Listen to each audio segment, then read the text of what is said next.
Buenos días, Dios los bendiga a todos, ¿cómo están? ¿Cómo amanecieron? ¿Cuántos se sienten bendecidos? ¿Cuántos saben que somos bendecidos aunque no se sientan bendecidos? Porque hay días que uno se amanece sin sentirse bendecido, que mucho sueño, mucho frío, mucho calor, más con estos calores que están haciendo, ¿verdad? A veces no sé si es el fuego del espíritu o es que está demasiado caliente. El calentamiento global nos está afectando. Yo quiero, antes de empezar, retomar un par de cosas. Yo quiero motivarlos, insistir en lo que dijo el pastor Warren en las aulas de los niños.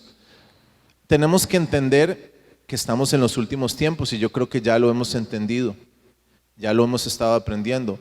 Y tenemos que entender también que las cosas no se van a poner mejores, que desafortunadamente, la verdad es que Dios tiene control para bien o para mal, el Señor ya nos indicó, ya nos enseñó, ya nos dijo en su palabra lo que va a pasar y los tiempos se van a poner más difíciles, ¿verdad? Y la Biblia dice, el que es santo que se santifique más, ¿verdad? Entonces, los que conocemos al Señor, los que tenemos el privilegio de tener al Señor en el corazón, sabemos que tenemos que acercarnos más al Señor cada día, tener más comunión con Él, porque los tiempos se van a poner más difíciles, económicamente, políticamente, socialmente y espiritualmente no es la excepción, porque Satanás sabe que le queda muy poco tiempo y está haciendo todo lo que pueda por jalar a todos los que pueda con él al infierno, porque el diablo no quiere nada bueno para nosotros, de eso podemos estar seguros, y él va a hacer todo lo que pueda por jalar la mayor cantidad de gente con él a la perdición, porque él sabe que él está derrotado. Y el diablo va a enfocar sus fuerzas y está enfocando sus fuerzas en los niños y los jóvenes. Y eso lo tenemos que entender, tenemos que ser sabios. Como ha dicho el pastor Warren, entendidos de los tiempos. Tenemos que tener el discernimiento y la acuciosidad espiritual para entender que la guerra más cruenta en el mundo espiritual es por los niños y por los jóvenes. Y si el diablo está haciendo un despliegue impresionante de espectáculo, está haciendo un despliegue impresionante de fuerzas, atrayendo a los jóvenes, a los niños con música, con programas de televisión, con tecnología, con cosas que pueden encontrar en internet, no necesariamente malas, pero que captan su atención y los mantienen enfocados. Nosotros tenemos que pelear de forma inteligente en oración y saber que, por ejemplo, estas aulas que los niños necesitan para sentirse bien y ser formados en la palabra de Dios son fundamentales para preparar el ejército de jóvenes y adultos que el Señor va a necesitar en los próximos años para mantener a su pueblo firme, para pelear contra las fuerzas del mal y para predicar su palabra hasta el fin del mundo, para que entonces venga el fin. Bueno, solo quería retomar ese tema rápidamente, así que los motivo a que le pongamos todas las ganas que podamos, a que podamos sacar todas las monedas de 100 colones en adelante para meterle a esas aulas, ¿verdad? Y que los niños puedan tener un lugar lindo, seguro, como dice el pastor, agradable, donde ellos se sientan bien y puedan aprender de la palabra. ¿Ok? Muy bien.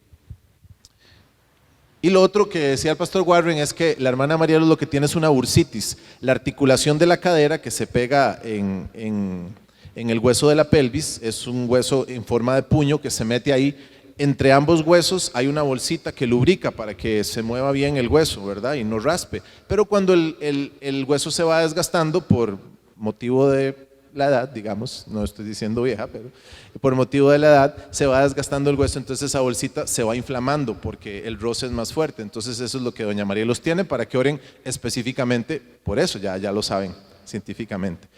Yo quiero que vayamos a la palabra del Señor y volvamos al texto que hemos estado aprendiendo y que hemos estado tratando, que hemos estado escudriñando en los últimos 2 domingos sobre los beneficios de la cruz del Señor Jesucristo. Y está en Isaías 53. No lo voy a leer entero por cuestiones de tiempo, yo creo que ya lo hemos leído suficiente, pero sí quiero retomar lo que el texto dice. Y sí les voy a leer no el capítulo 53, sino el capítulo 52. Porque este pasaje empieza en el capítulo 52. Recuerden ustedes que cuando la Biblia fue escrita originalmente, cuando Isaías el profeta escribió esto o le dictó a su escribano para que lo escribiera, él no lo dividió en capítulos y versículos, él simplemente escribía como una carta, como un libro, lo que el Señor le iba revelando. Y él como ya lo hemos aprendido y el pastor nos ha enseñado, no sabía lo que estaba diciendo a cabalidad, no podía entender lo que el Señor le estaba revelando. Él simplemente escribía por la inspiración del Espíritu Santo. Y el libro de Isaías, que es un libro muy evangelístico donde se proclama la venida del Mesías para salvación, por excelencia entre todos los libros del Antiguo Testamento, el profeta Isaías escribía en cánticos, y hay varios cánticos que él escribe dentro de su libro profético, y este es uno de ellos, es el cuarto cántico que aparece en el libro. Y este cántico es un cántico que podríamos dividirlo en 5 estrofas, de 3 versículos cada uno, que va desde el versículo 52, capítulo 13, hasta el versículo 53 en el capítulo 12.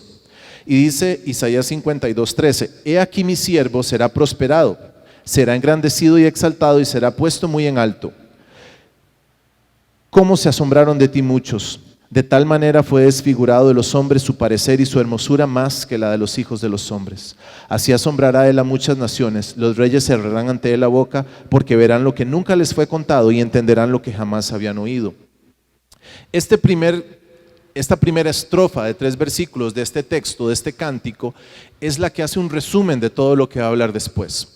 Entonces tenemos que entenderlo en ese contexto, porque como que dice unas cosas que después repite, y es precisamente porque esto es una introducción a lo que Isaías quiere contarnos. Él dice que el siervo del Señor, hablando de Jesucristo, va a ser exaltado y prosperado. Él está empezando por el final de la historia, pero antes de que ese siervo sea exaltado y prosperado, él dice que va a ser desfigurado y que no va a haber hermosura en su parecer. ¿Ok? En realidad, en el original, lo que esto quiere decir es que no había nada de humano en él. Eso quiere decir la palabra desfigurado, ¿verdad? Que no había nada de humano. Y cuando dice su hermosura, más que la de los hijos de los hombres, fue desfigurada, realmente la imagen que el profeta quiere plasmar ahí en esa escena es que cuando usted veía a esa persona, usted decía, esto no es un ser humano. Hasta ese punto llegó Jesús, antes de ser exaltado. Y dice que esa imagen va a asombrar a las naciones, no solo por lo terrible de la imagen, sino por las implicaciones espirituales que tiene, y va a cerrar la boca de los reyes.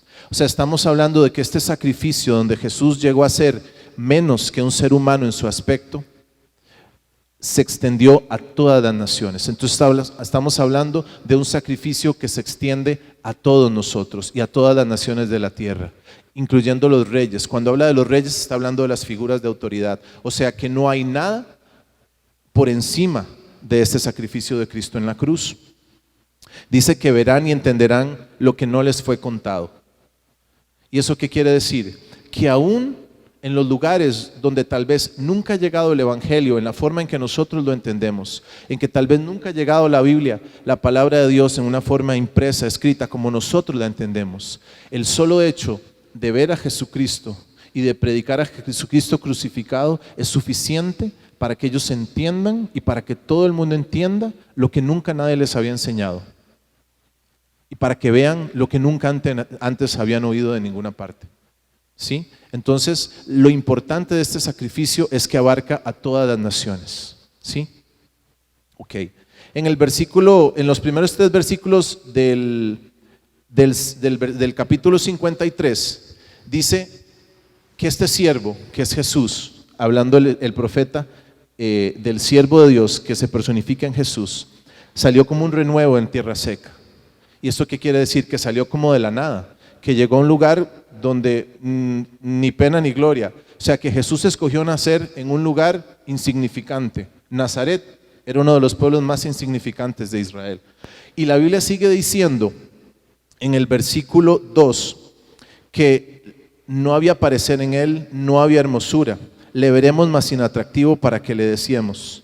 Dice que no había atractivo, que no había hermosura.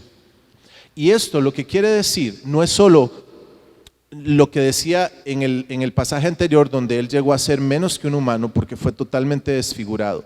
En realidad esto es una parte anterior a esa. Cuando Cristo decide despojarse de su gloria y bajar a la tierra y hacerse como uno de nosotros, él se estaba quitando su manto de gloria, él se estaba quitando su manto de deidad. y decidió habitar como uno de nosotros. Cuando veían a Jesús, a Jesucristo, el hijo de José y María en la tierra, no había hermosura en él. ¿Qué quiere decir? No había gloria, no había nada especial, era uno como cualquier otro.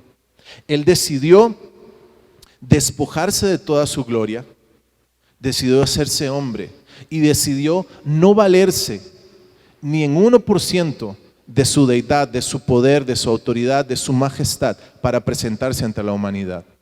Y no solo eso, no solo se hizo hombre, porque él pudo haber escogido hacerse hombre y hacerse un alto funcionario o ser un rey o ser un príncipe, pero él decidió ser un siervo. Por eso la Biblia dice en Isaías 53, en el versículo 3, que él fue despreciado y desechado, porque él decidió hacerse hombre, pero decidió hacerse un hombre desechado y despreciado, como un siervo, como un esclavo. ¿Quiénes son los despreciados y los desechados? Los siervos, los esclavos, a quienes nuestra disfuncional sociedad desprecia y desecha: a los indigentes, a los drogadictos, a los que tienen trabajos menos onerosos o menos opulentos, a los que les toca lavar caños. Esos son a los que nuestra sociedad desecha y desprecia. Y Dios se encarnó, el Hijo de Dios, la segunda persona de la Trinidad, se encarna en un hombre y decide ser un hombre despreciado y desechado. Él se humilla hasta ese punto.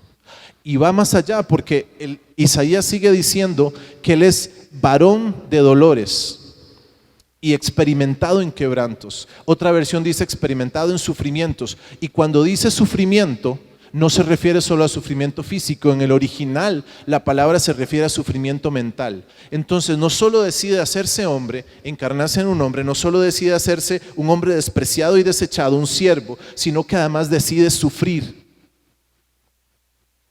mental y físicamente. Él escoge el sufrimiento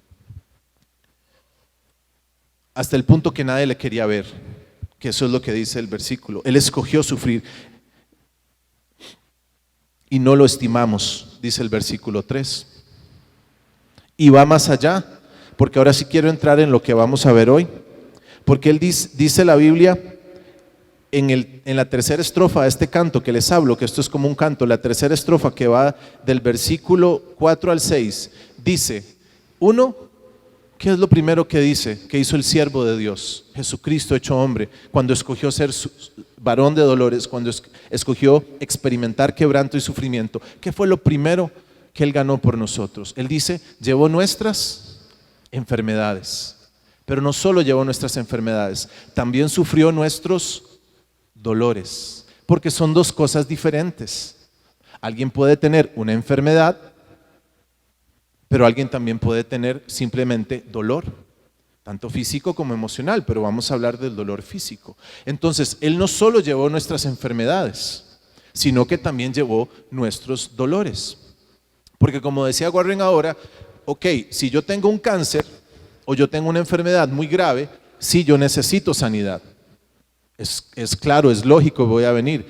Pero si yo no tengo una enfermedad y lo que me duele mucho es la espalda, por ejemplo, y me cuesta trabajar, me cuesta ir al estudio, me cuesta levantarme, me cuesta desempeñarme, quizás no sea una enfermedad o no lo consideremos como algo tan grave, pero es un dolor y eso nunca fue la voluntad de Dios. Entonces el Señor llevó nuestras enfermedades y también nuestros dolores. Todo lo que afecta a nuestro cuerpo físico, Él lo llevó en la cruz.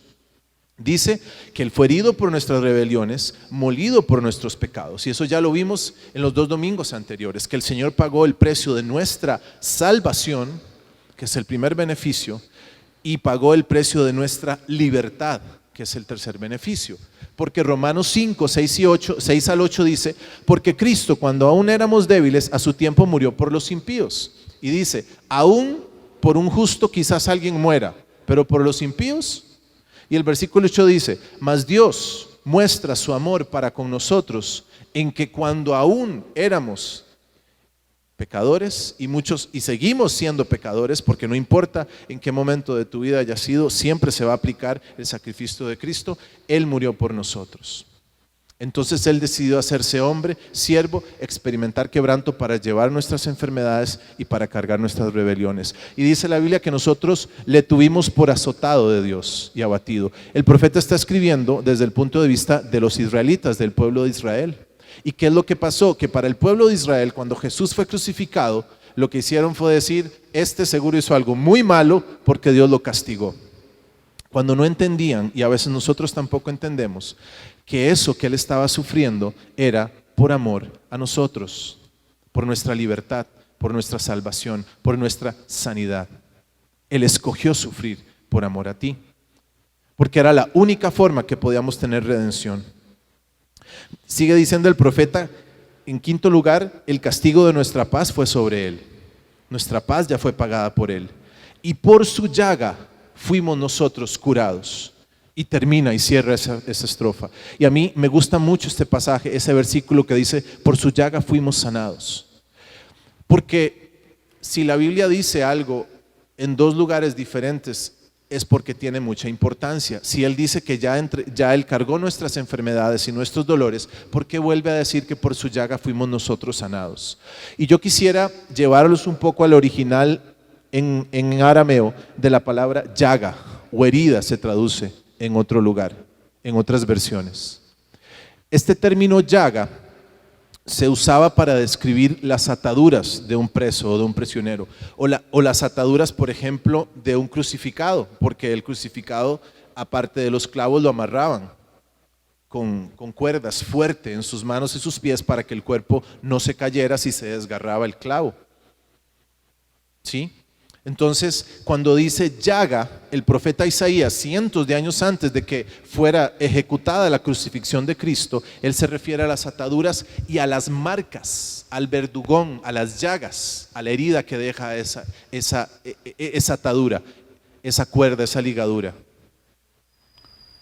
Y por esas llagas, por esas marcas que Cristo tuvo, nosotros fuimos curados.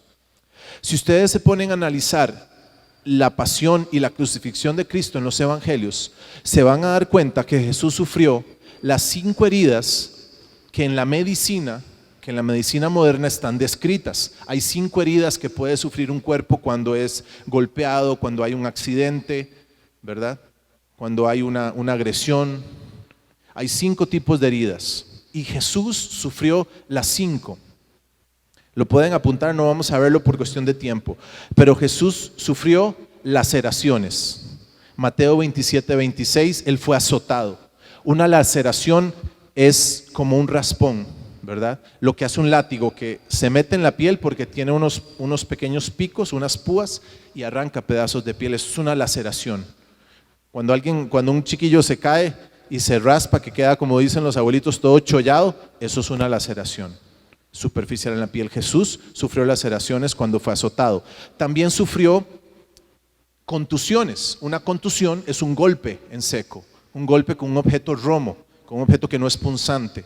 Él sufrió contusiones y lo podemos ver en Mateo 27:30, donde los soldados romanos, una vez que le ponen el manto púrpura para burlarse de él, haciendo mofa de que él era rey, le empiezan a pegar con varas, con palos, por la cara, por la cabeza, por la espalda. Porque tenemos que entender que para los soldados romanos, ¿verdad?, no había que tener misericordia. Para nosotros hoy, en nuestro contexto, en nuestra sociedad, en nuestra cultura, es un poco difícil entender, más que no tenemos ejército hace muchos años, ¿verdad? Y muchos de los que ya hoy somos adultos, nunca conocimos el ejército. El ejército fue abolido en los años 40 y muchos nacimos después de eso. Entonces para nosotros no hay noción de lo que es un ejército. Y los soldados romanos eran crueles. Nosotros no podemos entender eso porque nunca hemos estado enfrentados, la mayoría de nosotros, a un ejército, a soldados que tienen autoridad, que tienen poder. Y para ellos Jesús era un criminal que merecía morir. Y en el sistema político romano, un criminal que iba a ser crucificado era una piltrafa, no valía nada, merecía todo lo que le estaba pasando. Y Jesús sufrió todo eso. Entonces, imagínense con qué saña le podían pegar. Él sufrió contusiones fuertes. En tercer lugar, él sufrió heridas punzantes. Eso está en Mateo 27:29, antes de que fuera golpeado con varas. Jesús fue coronado con una corona de espinas. Y esas eran heridas punzantes que se metían en su piel hasta tocarle el cráneo. En cuarto lugar, él sufrió heridas penetrantes, obviamente por los clavos, ya todos lo sabemos. Y eso lo vemos en Juan 20, cuando él le dice a Tomás: Tomás, ven y mete tu dedo en mis heridas, para que veas que fueron reales. Heridas penetrantes que dejaron marcas. De hecho, de todas las heridas que tuvo Jesús, las únicas que dejaron marcas en su cuerpo glorificado y que los discípulos podían tocar eran las heridas penetrantes y una herida incisional, una incisión. Porque cuando clavaron la lanza en su costado, no era una herida penetrante, era como cuando un cirujano toma un bisturí y hace una herida para operar. Eso fue lo que le hicieron, una incisión. Entonces Jesús sufrió los 5 tipos de heridas físicas que hoy están descritas en la medicina. Y las escogió sufrir por ti y por mí. ¿Y por qué sufrió las 5? Porque como nos enseñó el pastor Warren la semana pasada y antepasada, Jesús dijo que tenía sed, aún en su peor agonía, aún sabiendo que estaba a punto de morir. Él dijo: tengo sed, para que se cumpliera la escritura y no quedara ningún portillo abierto. Pues él sufrió las 5 tipos de heridas para que no haya ningún portillo, para que la enfermedad pueda dominarnos y gobernarnos. Él pagó por todas las heridas físicas que podemos estar sufriendo, porque él sufrió todas. Y dice la Biblia, la palabra de Dios en Isaías, que por esa llaga, por esas heridas, o por esa llaga, si lo queremos ver como una sola llaga, porque Jesús era una llaga de pies a cabeza completa, totalmente desfigurado, irreconocible. Como les dije, al punto de que decían: esto no es un ser humano.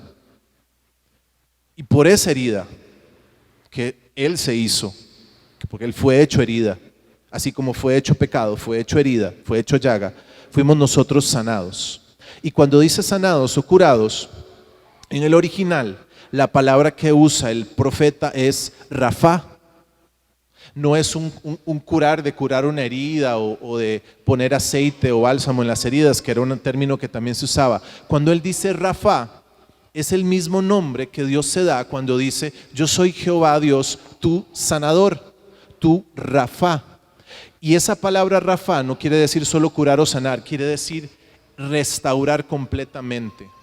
En inglés, en algunas versiones en inglés de la Biblia se traduce un término que no tiene una traducción exacta al español, que quiere decir make whole, que quiere decir hacerlo entero otra vez. Entonces, por esta llaga que él fue hecho, que él sufrió, que él escogió sufrir para que fuéramos sanados, era para que fuéramos hechos completos otra vez, para que fuéramos hechos enteros otra vez, para que fuéramos restaurados.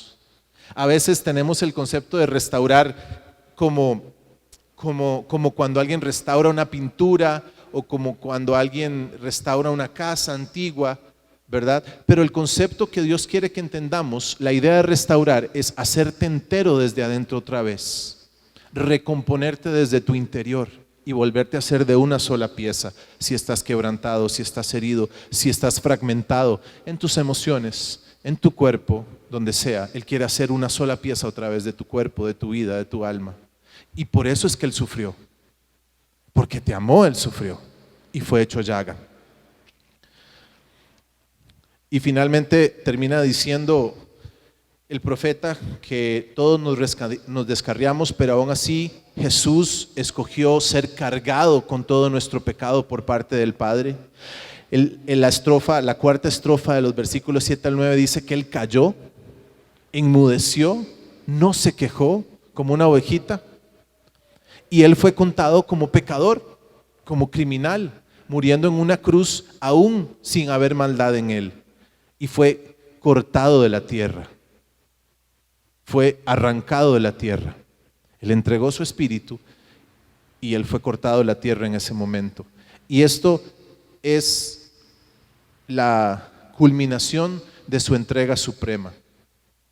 Él decidió venir, hacerse hombre, hacerse siervo, ser varón de dolores y sufrir, hacerse llaga, para entonces ser cortado de la tierra y morir. aún sin ser pecador, aún sin que hubiera maldad en él. Dios lo quebrantó y lo puso no solo por expiación, sino por redención de nuestros pecados. Pero dice la Biblia, también en Isaías, que cuando él cuando vea el fruto de su aflicción, él verá el fruto de su aflicción, por el cual justificará a muchos y nos ha justificado a nosotros, nos ha hecho justos delante de Dios, y Dios le ha dado parte con los grandes. Ahí es donde el siervo es otra vez levantado. Jesucristo no se quedó ahí, resucitó y está sentado a la diestra. Su parte ahora es con los grandes, vuelve a su trono, vuelve a su reino. Y dice Hebreos 12:2 que por el gozo puesto delante de él, que cuando él vio el gozo puesto delante de él al sufrir la cruz, y ese gozo éramos tú y yo, sufrió la cruz, menospreciando el oprobio, y se sentó a la diestra del Dios Padre. Yo no sé si nosotros logramos entender la dimensión de este pasaje, pero se los voy a tratar de clarificar. Jesús era Dios, 100% Dios, pero sabía que también era 100% hombre, que todo el sufrimiento que él tenía que pasar para darnos libertad, para darnos salvación, para darnos sanidad, iba a ser difícil, iba a ser duro. Él, siendo Dios, sabía exactamente todo lo que iba a pasar, y él sabía exactamente lo que iba a sentir, y sabía que iba a ser difícil. Y sabía que no podía recurrir a su divinidad para salir de esto. Porque ¿qué oró Jesús en el Getsemaní? Dijo: Padre, si es posible, pasa de mí esta copa. ¿Por qué? Porque tuvo temor, tuvo angustia. Él sabía lo que tenía que pasar, sabía el peso que había sobre sus hombros. Pero dijo: no se haga mi voluntad sino la tuya. Y aún así, sabiendo todo el sufrimiento que él tenía que pasar y toda la aflicción que su cuerpo humano iba a tener que atravesar hasta la muerte y entregar el espíritu, él dijo que lo iba a hacer y lo decidió hacer. ¿Por qué? Hebreos 12:2 lo dice: por el gozo puesto delante de él. ¿Y cuál era el gozo? Que el fruto de su aflicción iba a ser justificarnos a nosotros de nuestros pecados y restablecer nuestra relación con él. O sea, que el gozo que motivó a Jesucristo a sufrir en la cruz, a morir, a derramar su sangre, a sufrir todas las heridas que ya les conté, eras tú, era yo. Tú eras el motivo de gozo para él. ¿Y cómo vamos a responder a esa cruz? ¿Cómo vamos a responder a ese sacrificio? Si él lo hizo motivado por el gozo de verte libre, de verte sano, de verte salvo.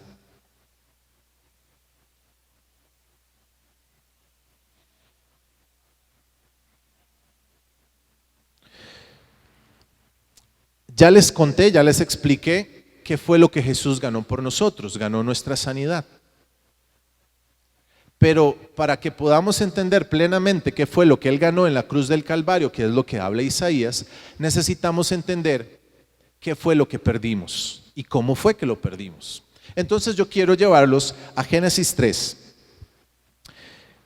Dice la Biblia en Génesis que Dios puso al hombre y a la mujer en el huerto del Edén. Y los puso en el huerto del Edén. Y había varias cosas que ellos vivían en el huerto del Edén. Había varias situaciones en el huerto del Edén. Lo primero es que el hombre y la mujer estaban desnudos. Ok, eso tiene importancia, ya se los voy a explicar. Segundo, el trabajo que el hombre y la mujer tenían que hacer era muy agradable, muy deleitoso. No es que Adán no tenía trabajo. Adán tenía el trabajo de sojuzgar la tierra, de tener dominio sobre la tierra. Adán y Eva tenían autoridad dada por Dios para dominar la tierra. Los peces, las aves, los animales de la tierra, las plantas, etc. Entonces Dios nos dio autoridad en Adán para dominar y gobernar la tierra. ¿Sí? Ok. Entonces era un trabajo muy deleitoso, un trabajo muy agradable. Además, la tierra producía sus frutos por sí misma. porque Dios dijo que cada árbol, que cada planta diera su semilla y que cada semilla diera su fruto. La tierra no tenía que ser trabajada, o por lo menos no tenía que ser trabajada con tanta dificultad. Entonces Dios hizo que la tierra fuera productiva de por sí misma, por sí sola. Era una tierra muy bendecida por la mano de Dios, porque Dios había dicho la palabra de que la tierra fuera productiva. Además, Adán tenía una ayuda idónea y Eva tenía una ayuda idónea. O sea, Dios se encargó, después de hacer todos los animales, con toda la variedad de especies que existen, y todas las plantas, con toda la variedad de plantas que existen, escogió hacer un ser viviente que se ajustara perfectamente a las necesidades de Adán, que fue la mujer, que le quedó muy bien. Dicen que porque echando a perder se aprende. Entonces cuando hizo Adán ya aprendió cómo se hacía y después hizo a la mujer y le quedó mejor, lo cual no es cierto, pero bueno. Entonces Dios le dio una ayuda idónea, eran ayuda idónea el uno para el otro, o sea, todo estaba muy bien. Y encima de todo eso tenían una comunión íntima con Dios, cara a cara, y estaban desnudos y no se preocupaban por nada. Entonces, ¿esto qué me hace ver a mí? Que el hombre, cuando fue creado por Dios y puesto en el huerto del Edén, vivía un equilibrio perfecto, vivía en un estado de salud integral perfecto, no había dolor, no había enfermedad. Eso se llama salud. Sanidad fue lo que Cristo ganó por nosotros en la cruz. La salud fue la que perdimos en el huerto del Edén. ¿Cuándo? Cuando llega la serpiente, engaña a Eva, Eva desobedece, Adán sigue a Eva y también desobedece y come de la fruta, y entonces Dios, por el pecado de desobediencia, los maldice y cae la maldición sobre la tierra. Y vean ustedes, vamos a Génesis 3:16, si gustan conmigo.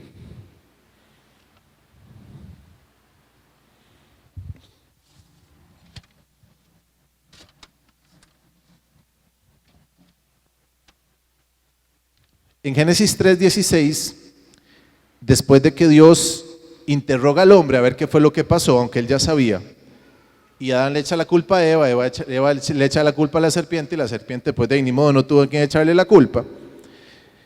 Dios maldice a la mujer y le dice: multiplicaré en gran manera los que. Entonces el dolor es una maldición. Los dolores de tus preñeces. Con dolor darás a luz tus hijos y tu deseo será para tu marido. Y él se enseñoreará de ti. Ese pasaje puede ser un poco controversial, pero lo cierto del caso es que Dios multiplicó los dolores del parto y multiplicó los dolores del dar a luz, de los embarazos.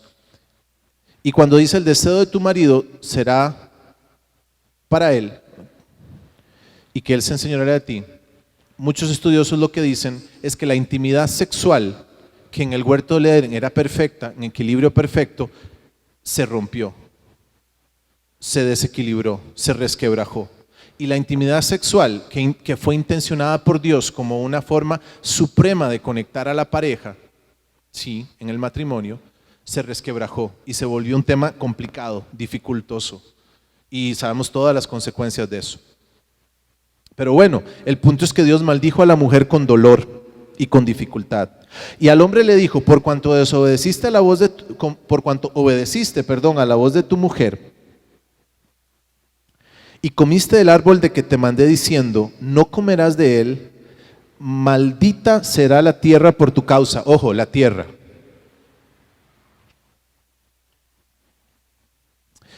Maldita será la tierra por tu causa. ¿Con qué?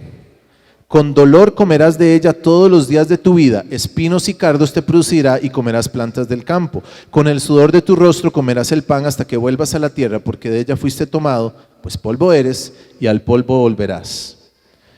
Entonces, Dios maldice a la mujer con dolores de parto y bendice al hombre con dolor para trabajar la tierra. Maldice la tierra. Aquí hay algo muy importante. Dios no maldijo al hombre con trabajo. Porque entonces muchos dicen: es que si Adán y Eva no hubieran pecado no tendríamos que trabajar. Eso no es cierto, porque Dios le dio trabajo al hombre desde el principio. Dios no maldijo al hombre con el trabajo no es una maldición, y eso espero que lo podamos ver pronto en uno de los cursos que queremos darles. El trabajo no es una maldición. Así que si tú piensas que tu trabajo es una maldición, estás equivocado. Lo que Dios maldijo fue la tierra. Entonces con dolor había que trabajar la tierra. Y le dice además que volverá al polvo. O sea, que la intención de Dios en un principio es que el hombre físicamente no muriera. Pero al entrar el pecado, entró la muerte, entró la enfermedad, entró el dolor. Entonces el hombre ahora vuelve a la tierra, nosotros vamos al polvo, ya lo sabemos. Y creo que todos casi hemos perdido seres queridos y sabemos que eso es así. Y lo peor de todo es que en los versículos del 22 al 24 de ese capítulo 3 de Génesis, Dios dice, tenemos que echar al hombre del Edén. Porque ellos habían comido del árbol de la ciencia del bien y el mal, que les estaba prohibido. Pero a la par de ese árbol estaba el árbol de la vida. Y Dios dice, no sea que ahora él coma del árbol de la vida y viva para siempre. Y si ustedes van a Apocalipsis 22:2, donde se vuelve a mencionar el árbol de la vida, ¿quién es el árbol de la vida? Jesucristo es el árbol de la vida. Y dice Apocalipsis 22:2 que ese árbol de la vida es ¿para qué? Para sanidad de las naciones. Entonces nosotros perdimos en el huerto del Edén nuestra salud, nuestro acceso a la sanidad. Y Dios echó al hombre del huerto del Edén para que no comiera el árbol de la vida. Eso es un símbolo, porque el Génesis es un libro simbólico, es un libro poético, no es prosa, es poesía. Entonces esto lo que refleja es que Dios separó al hombre de la comunión con Él. Perdimos la comunión con Él. Perdimos el acceso al árbol de la vida, que es Dios mismo. Entonces perdimos nuestra salud en el huerto del Edén. ¿Y por qué perdimos nuestra salud? Hay 3 puntos que yo quisiera explicarles de por qué perdimos la salud y llegamos a tener enfermedad. Uno es porque la maldad entró en el corazón del hombre. Al el hombre desobedecer a Dios, la maldad entró en su corazón. Y ya fue una semilla que lo que germinaba era más pecado, prácticas dañinas, un entendimiento entenebrecido. Como dice Efesios 4:18, que tenemos que los que no conocen al Señor, los que no tienen la revelación de Cristo, tienen el entendimiento nublado. Y este entendimiento entenebrecido nos ha llevado a prácticas dañinas y pecaminosas que han generado enfermedad. Y yo no les tengo que decir mucho, yo lo veo todos los días cuando trabajo. El daño del cigarro, el daño del licor, el daño de las drogas, el daño de una vida sexual desenfrenada, el daño del comer desmedidamente y de la glotonería que está condenada en la Biblia, los problemas de obesidad, de presión alta, generados por cosas que nosotros hacemos mal. Entonces a veces queremos venir delante de Dios y decir, Señor, yo peso 300 kilos, ay, sáname de esto. Pero ha sido consecuencia de todos los actos irresponsables que hemos tenido. Porque al entrar el pecado original, entró el pecado en nuestro corazón y empezamos a dañar nuestro cuerpo.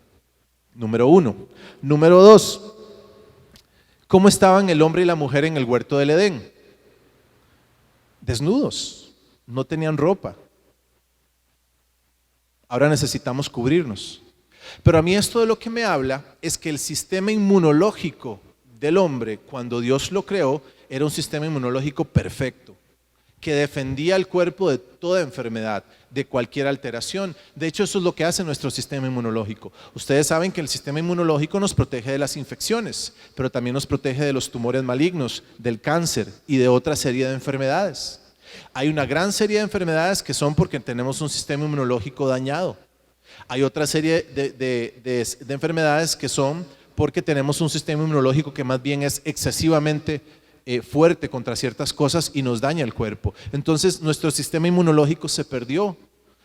Para mí, en relación a la enfermedad, cuando Dios dice que el hombre estaba desnudo en el huerto del Edén, es porque él no necesitaba nada más. Su cuerpo, hecho por Dios perfecto, se encargaba de todo y de mantener el equilibrio. Pero entró la enfermedad, ¿y qué fue lo primero que el hombre hizo cuando pecó? Lo primero que hizo, dijo, estoy desnudo, y se cubrió, porque sabía que algo se había perdido.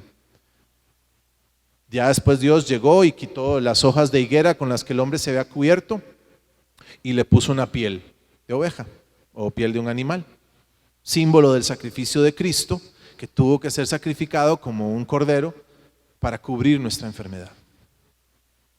Todo estaba ya predicho, pero el hombre perdió su capacidad de defenderse contra la enfermedad. Esa desnudez pura que Dios nos había dado la perdimos y ahora tenemos que cubrirnos de todas formas. Y también Dios maldijo la tierra. Como les dije, no el trabajo fue una maldición, la tierra fue maldita. ¿Y qué tiene que ver esto? Que todo el equilibrio de microorganismos que había en la tierra, que era perfecto, se perdió. Entonces los virus, las bacterias, los hongos y todos los gérmenes empezaron a atacarnos y a enfermarnos. Perdimos el equilibrio. Ustedes sabían que en nuestro tubo digestivo, en el intestino, hay más de 500 especies de gérmenes, de virus, bacterias, hongos y algunos seres que ni se sabe qué son, pero que ahí andan, se sabe que ahí andan por estudios genéticos, que le dan equilibrio a nuestro tubo digestivo. Cuando esa flora intestinal, que así se llama, se altera, hay enfermedad.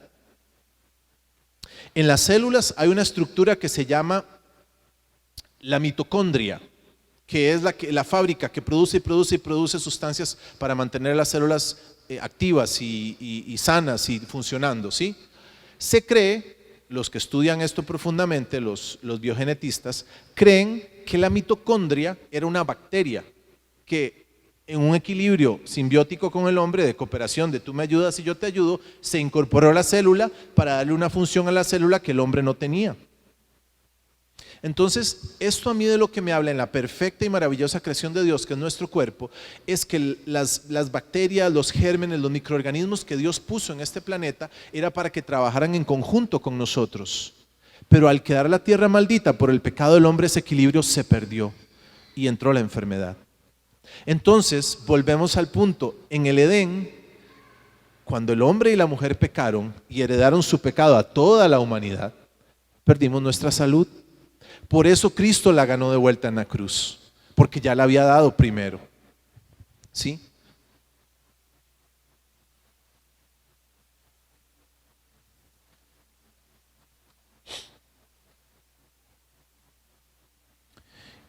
Y entonces, yo quisiera hablarles, para seguir, de cómo Dios a través de Jesús en esta tierra manifestó la sanidad y manifestó esa recuperación de la salud que Él quiere que nosotros tengamos hoy.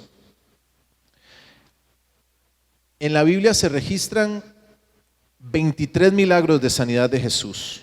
23 milagros de sanidad de Jesús. Y yo quiero decirles algunos nada más, sobre todo los que están en Lucas. Y les voy a decir los pasajes por si los quieren apuntar. No los vamos a leer por cuestión de tiempo.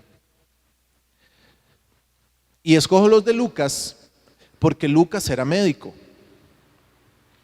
y su perspectiva de los milagros de sanidad es diferente a la de los otros evangelistas. Entonces veamos algunos de los milagros que hizo Jesús. El primero, en Lucas 4:38, la suegra de Pedro tenía fiebre. Él entró, reprendió a la fiebre, la suegra de Pedro sanó y se levantó y empezó a servirles.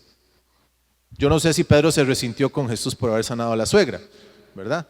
Pero bueno, la cuestión es que le sanó la fiebre. La fiebre es una manifestación de las infecciones que les hablaba yo ahora. Entonces, al sanar la fiebre, pues yo me ponía a analizar, bueno, siempre he analizado este pasaje y he tratado de darle vueltas, ¿por qué Jesús sanó la fiebre? Bueno, ahora lo entiendo, porque Jesús vino a manifestar la sanidad que Él ganó en la cruz, en la tierra, ¿verdad? Y aunque Él murió varios días después o años después de este milagro, sabemos que Isaías dice que Él llevó nuestras enfermedades y quitó nuestros dolores. Ya en el cumplimiento de los tiempos ya estaba hecho. Él lo único que estaba haciendo era manifestando esa sanidad con su presencia. Entonces Él reprende a la fiebre y lo que eso me deja ver a mí de parte del Señor es que Él vino a tomar control sobre las infecciones. Número 1. Número 2. El paralítico en el techo, Lucas 5:18, 4 amigos llevan un paralítico, lo meten por el techo porque no hay espacio para entrar, porque quieren que Jesús lo sane. Jesús le dice primero: hijo, tu fe te ha salvado, tus pecados te son perdonados. Los fariseos se escandalizan y dicen: ¿cómo puede perdonar este pecado? Entonces él dice: ok, ¿qué es más fácil, perdonar pecados o levantar un enfermo? Y dice: levántate y anda. Porque Jesús siempre se interesa primero por el corazón y la salvación, antes que por hacernos un milagro físico. Siempre se va a interesar primero porque tu corazón esté bien. Y el paralítico se para y camina, se echa la camilla al hombro y se va. Entonces Jesús actúa sobre el sistema locomotor, sobre los músculos y los tendones de este hombre paralítico. Entonces, sobre la infección, sobre el sistema muscular. Tercero, el hombre hidrópico. Ustedes lo pueden leer en Lucas 14 del 1 al 4. Un hombre que tenía hidropesía. Hidropesía es retención de líquidos, ¿verdad? Que se hinchan los pies, que se hincha la cara, que se acumula agua en el abdomen o en los pulmones. ¿Y por qué esto es importante? A mí siempre me ha llamado la atención porque hidropesía es un término médico, muy médico. Pues a mí lo que me enseña este pasaje es que Jesús sanó todos los sistemas, o él estaba demostrando su autoridad y su milagro de sanidad sobre todos los sistemas que pueden hacer que una persona se hinche. El corazón, si falla, la persona se hincha. El riñón, si falla, la persona se hincha. El hígado, cuando se daña y hay una cirrosis, la persona se hincha. O incluso cuando tenemos un problema de daño al intestino delgado o de nutrición, o un problema de que los alimentos no se absorben adecuadamente porque está dañado el intestino delgado que se encarga de eso, la persona se desnutre y la desnutrición produce hinchazón también. Entonces Jesús estaba actuando sobre todos y cada uno de esos sistemas también y demostrando su autoridad y la legalidad de lo que ganó en la cruz para nuestra sanidad. ¿Sí? 4. El leproso. Lucas 5, 12 y 13. El leproso le dijo: si quieres puedes limpiarme. Jesús le dijo: si quiero. Se limpió y lo tocó sobre la piel. Entonces estaba simbolizando que él tenía autoridad y había sanado las enfermedades de la piel, ¿verdad? Vemos todos los sistemas. Número 5, el siervo del centurión. El centurión llega y le dice: mi siervo está enfermo a punto de morir. Y Jesús le dice: voy a ir a tu casa. Y el siervo le dice, el centurión era un romano, era un soldado romano que tenía a cargo 100 soldados, o más o menos 100 soldados. Era una figura de autoridad del imperio romano.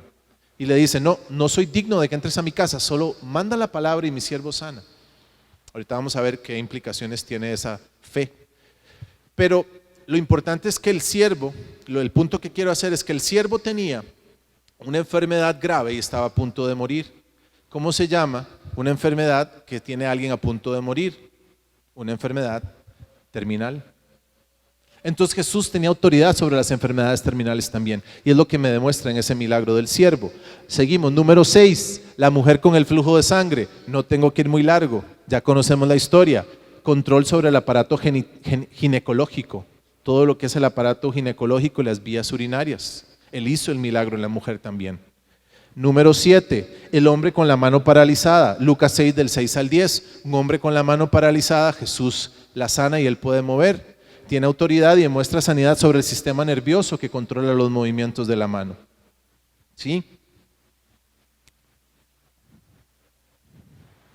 Número 8, el muchacho endemoniado, que no vamos a entrar aquí a discutir si era un demonio o no era un demonio, era una enfermedad o si era un espíritu de enfermedad. Eso lo podemos discutir en otro momento. El punto es que Jesús sana a un muchacho que tenía convulsiones, que tenía epilepsia. Por un demonio o no por un demonio no importa, pero él tiene autoridad sobre la epilepsia y todas las enfermedades del cerebro, las enfermedades neurológicas también. Número 9, el endemoniado gadareno. Este sí estaba poseído por un demonio. ¿Y cuál era su manifestación? Locura, la esquizofrenia, la paranoia, la depresión, las enfermedades mentales, psiquiátricas. Jesús la sanó. Él tiene autoridad sobre eso también. El ciego, ni para qué decirles del ciego y de todos los ciegos que Dios sanó sobre la vista. La mujer encorvada, Lucas 13 del 11 al 13. Había una mujer encorvada y Jesús la endereza. Está mostrando autoridad y sanidad en el sistema óseo, en los huesos también. Y finalmente, también el sordomudo, ese está en Marcos 7 del 31 al 37, un hombre sordomudo, abre el oído también, abrió la vista, abrió el oído, también tiene control sobre eso y sanidad sobre ese sistema. Y finalmente Malco, el siervo del sumo sacerdote. ¿Recuerdan?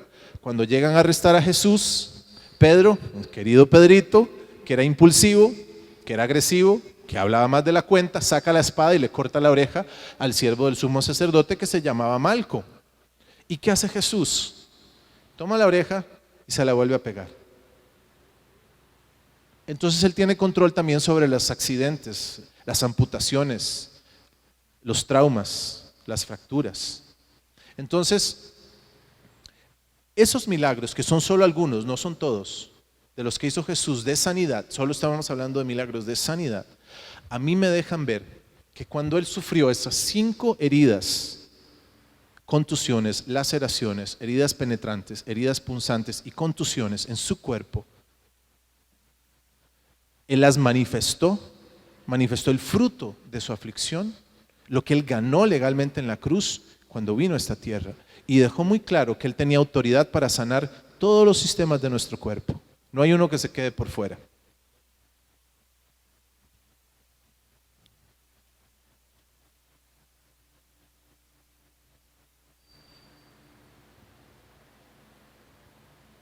Ahora, ya sabemos lo que él ganó y ya sabemos que él lo manifestó.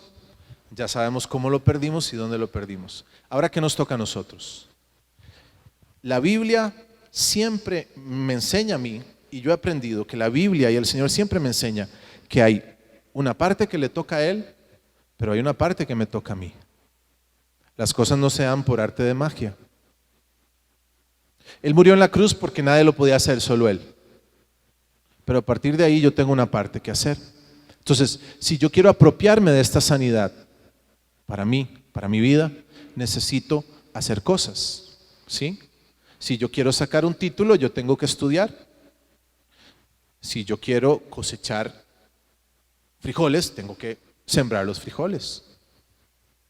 Si yo quiero aprender un idioma, tengo que estudiar el idioma y aplicarme. Hay una parte que nos toca a nosotros, ya Dios la ganó, ahí está la sanidad, pero nosotros tenemos que hacer nuestra parte. Lo primero que tenemos que hacer es lo que ya sabemos que tenemos que hacer siempre. ¿Qué es lo primero que tenemos que hacer? Creer. Primero que todo tienes que creer, porque si no crees, nada va a cambiar. Y no es, sí, yo creo que sí, porque los ticos tenemos ese dicho y hemos tergiversado el significado de la palabra creer. Cuando a usted le preguntan, mira, ¿vas a ir a tal actividad, o vas a ir a la iglesia, o vas a ir a la fiesta, o vas a llegar a mi casa el próximo día que tenemos una actividad? Yo creo que sí. Entonces ese creo es como decir, puede ser, si me da la gana, si tengo tiempo, si no estoy cansado, si no me sale algo más importante. Entonces yo creo que hemos cometido el error como ticos, porque creo que eso pasa sobre todo aquí en este país, de usar ese término yo creo como para decir, puede ser, me parece. Pero no, tenemos que apropiarnos del creer y realmente creer adentro, es decir, yo lo creo, es porque estoy seguro de eso. Pero eso solo lo puede dar el mismo Espíritu Santo en comunión con Él y escudriñando la palabra. Porque mis creencias, mi sistema de creencias va a afectar mi sistema de vida. Yo no voy a poder vivir algo que no creo, aunque lo diga de la boca para afuera. Al final las cosas se salen, Dios no puede ser burlado. Lo que yo siembro, yo cosecho. Si mi sistema de creencias y lo que yo creo es X, voy a producir X en mi vida, no voy a producir Y ni Z. Entonces necesitamos creerlo y tener la fe de que Dios lo va a hacer y entender todo esto. Cuando el centurión romano le dijo a Jesús que no tenía que ir hasta su casa, que lo único que tenía que hacer era dar la palabra y el siervo sanaría, porque él era también hombre sujeto a autoridad y con gente bajo su autoridad, y cuando él daba una orden se cumplía. Él estaba reconociendo la autoridad que había en Jesucristo. Y él dijo, solo da la palabra. ¿Y Jesús qué dijo? En ningún lado, y era un romano, en ningún lado he encontrado tanta fe. Y dice la palabra que se asombró. Y Dios o la palabra del Señor solo da dos textos donde Jesús se asombra.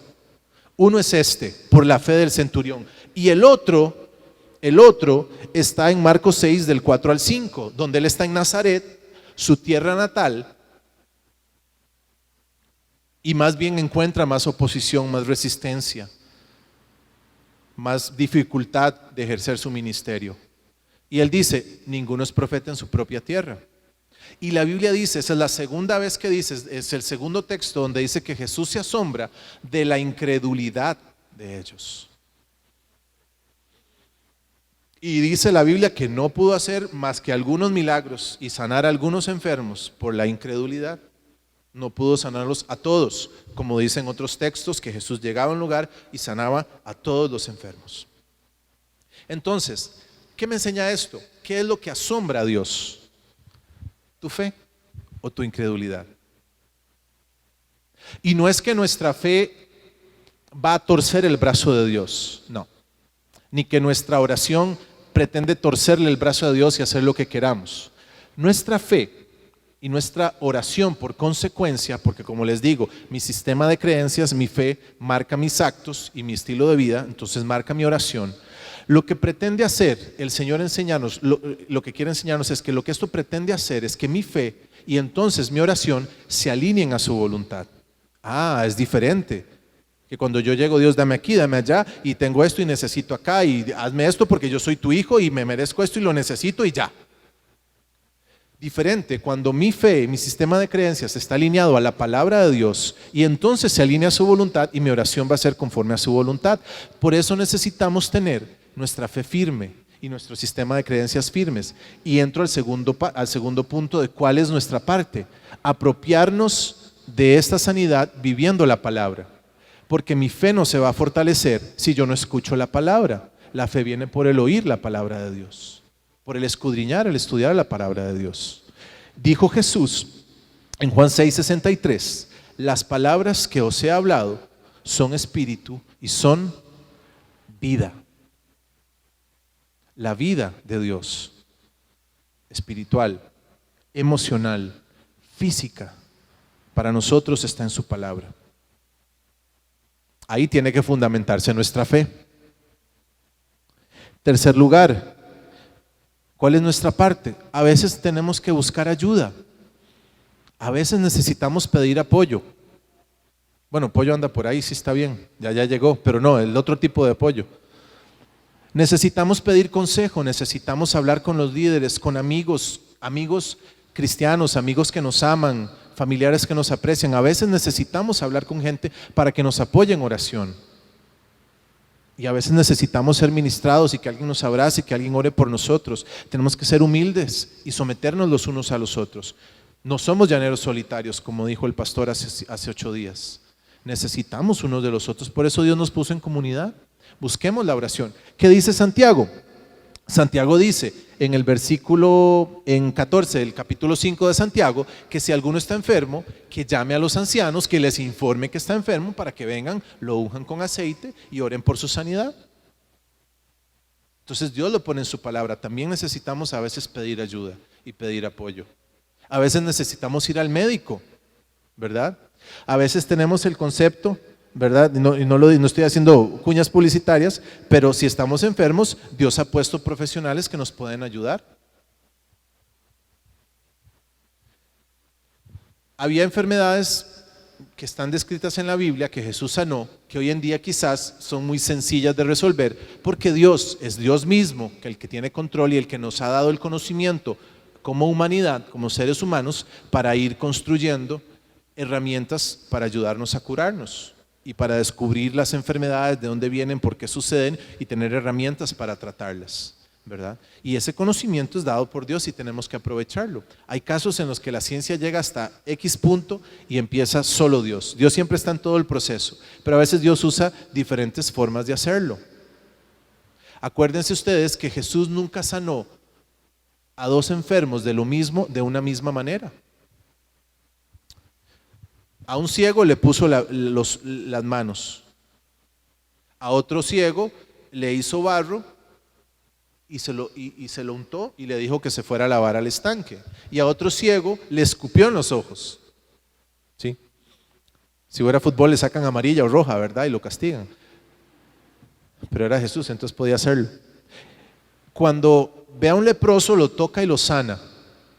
Y cuando llegan 10 leprosos y le piden sanidad, Él les dice, no los toca, no les hace nada, simplemente les dice, vayan a presentarse donde el sumo sacerdote y en el camino al sumo sacerdote son sanos. Entonces Dios usa múltiples formas. Su gracia es multiforme y su forma de actuar es multiforme, valga la redundancia, para actuar. Entonces no encajonemos al Señor. Si necesitamos ayuda, busquémosla. Y si lo que necesitamos es oración, pidámosla. Vieran qué interesante, hay varios estudios científicos que demuestran lo siguiente. Los pacientes de cuidados intensivos, que son pacientes muy graves, que generalmente están intubados, que están totalmente dormidos, no pueden hablar, no están conscientes, son pacientes conectados por todos lados realmente graves, ¿sí? De cuidados intensivos. Esos pacientes, se han hecho varios estudios donde se les dan sus diferentes tratamientos y lo que quieren es investigar el efecto de las oraciones a distancia. Entonces, hay un grupo de pacientes en diferentes hospitales, hicieron el estudio, hay un grupo de pacientes por los que se está orando, por fulano, por mengano y por sutano, con nombre y apellido, hay una congregación cristiana o religiosa, espiritual, que está orando por ellos a distancia, y otro grupo de pacientes que no. ¿Y saben qué demostró el estudio? Que los pacientes que tenían un grupo de apoyo en oración se curaron más rápido y mucho mejor que los que no tenían nadie orando por ellos. Oiga, y es un estudio científico publicado en revistas científicas de medicina. La oración funciona si se alinea a la voluntad de Dios. Entonces, si necesitamos oración, pidámosla. ¿Ok? Punto número 4 de nuestra parte, tenemos que someternos a su soberanía, porque Dios es soberano y no podemos torcerle el brazo. Yo creo que yo les he contado varias veces el testimonio que tuve yo con mi cuñado, el hermano de mi esposa, que tenía una enfermedad grave, terminal degenerativa, y oramos por él mucho tiempo, pero Dios se lo quiso llevar. Hay 3 razones por las que la enfermedad está en medio de nosotros, creo yo. Una es por el pecado original, ya lo vimos. La enfermedad entró por el pecado original que todos hemos heredado. Número 2, porque los médicos tenemos que vivir de algo, ¿no? Pero número 3, y quizás la más importante, es que Dios usa la enfermedad para formar nuestro carácter. Yo no puedo torcerle el brazo a Dios, ni te puedo decir que Dios sí te va a sanar. Y tampoco podemos decirle a alguien que ha hecho malas cosas toda su vida y no ha cuidado su cuerpo y ahora tiene una enfermedad producto de eso, de que Dios lo va a sanar, porque Dios no es alcahuete. Es como decirle a alguien que ha hecho malas cosas financieramente y se ha endeudado incorrectamente, porque la Biblia enseña que no debemos endeudarnos. Eso lo veremos Dios primero en un curso que queremos darles, lo repito, más adelante. Y de repente tengo un desmadre financiero porque tomé un montón de malas decisiones y no supe usar mis finanzas y quiero que Dios me saque de deudas. No, un momentito, esto es un proceso y va para atrás. Entonces, muchas veces Dios quiere formar carácter en nosotros y formar nuestra vida. Y por encima de sanarte, Dios está interesado en tu corazón. Y yo lo entendí con mi cuñado. Por encima de sanarlo, Dios estaba interesado en su alma, en su vida, en que él pasara la eternidad con Cristo. Él es soberano. Sí quiere sanarte, pero Él es soberano. Él quiere sanarte, pero por encima de que seas sano, Él quiere que tú seas salvo y que tengas comunión con Él. Y que lo conozcas a Él. Y que tu corazón sea formado a su imagen. Eso es lo más importante.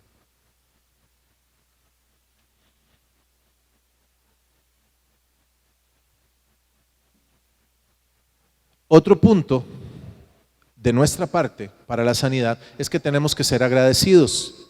Acuérdense de la historia que les decía de los 10 leprosos. Ok, Jesús los manda donde el sumo sacerdote, ¿y cuántos volvieron a darle gracias cuando se dieron cuenta que estaban sanos? 1. Solo 1 de los 10. Y Jesús le preguntó, ¿y los demás? ¿No eran 10? ¿Qué dice Filipenses 4?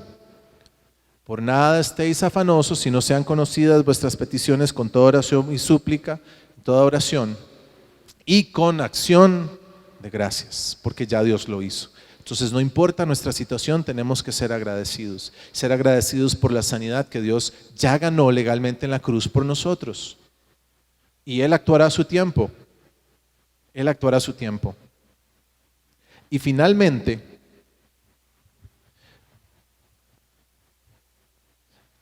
lo que nosotros debemos hacer, nuestra parte, es cuidar este templo. Porque a veces, como les decía, queremos la sanidad de Dios, pero no cuidamos nuestro templo. El templo del Espíritu Santo, no es nuestro, es el templo del Espíritu Santo. Y como le dijo Juan al amado Gallo, en su tercera epístola dice: querido hermano, esto es nueva versión internacional, querido hermano, oro para que te vaya bien en todas las cosas, o sea, en las cosas materiales, económicas, y que goces de buena salud integral, así como prosperas espiritualmente, o así como prospera tu alma.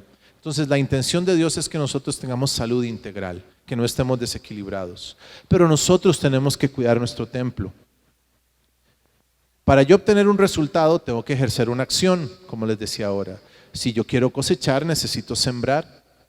Si yo no cuido este cuerpo que Dios me dio, no voy a tener salud, no voy a retener la salud. Claro, el Espíritu Santo nos ayuda, pero yo necesito comer bien, yo necesito dormir bien, yo necesito hacer ejercicio físico, eso lo sabemos. Y yo necesito escudriñar la palabra para que la misma palabra vaya alineando mis creencias y yo pueda ejercitar todo esto que yo les dije.